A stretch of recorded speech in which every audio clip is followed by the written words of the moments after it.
After identifying the problem area, prepare to install TrueTrack at approximately 3 times the width of the belt before the problem area.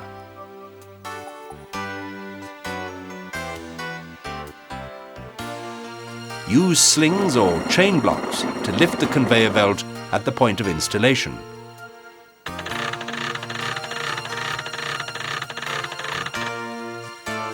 Remove the existing idler and brackets or V-return frame.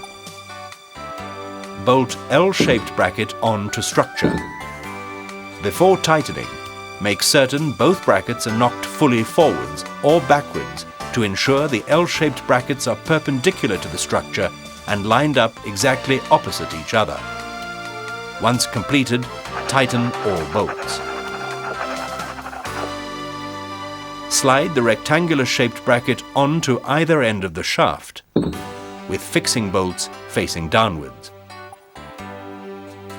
Lift up TrueTrack and bolt the rectangular-shaped bracket onto the L-shaped bracket, ensuring that the corresponding set of holes are used. Set the space between the bracket and TrueTrack evenly.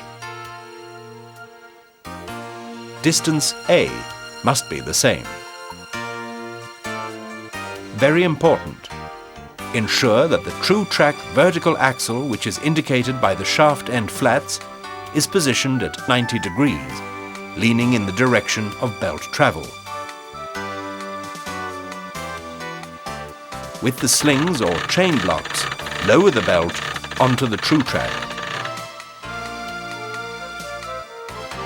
Make sure that the TrueTrack has got enough tension by pushing it backwards and forwards. It should be quite stiff. If the TrueTrack moves easily backwards and forwards, there is insufficient tension. Loosen the rectangular-shaped bracket and move it upwards 1 hole on the L-shaped bracket.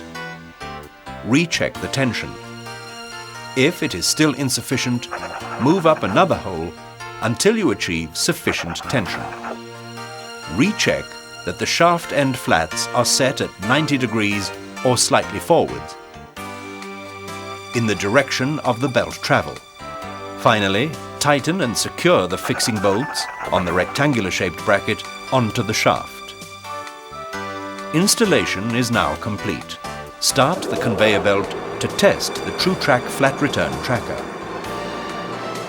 Test that the TrueTrack tracks the belt from both sides. Using a blunt object, manually detrack the belt by pushing the outside of the TrueTrack fully in one direction. When you release it, the TrueTrack should automatically center the belt.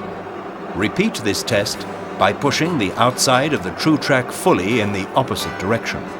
If installed correctly, it should centralize the belt from both sides. If the TrueTrack detracks the belt, recheck the angle and direction of the shaft end flats.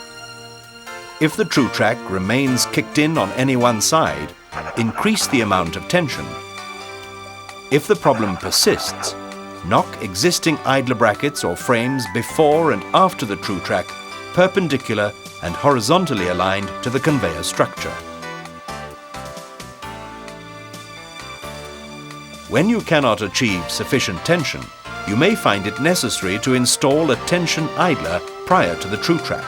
This removes cupping from the return belt and ensures equal pressure across the entire surface of the TrueTrack.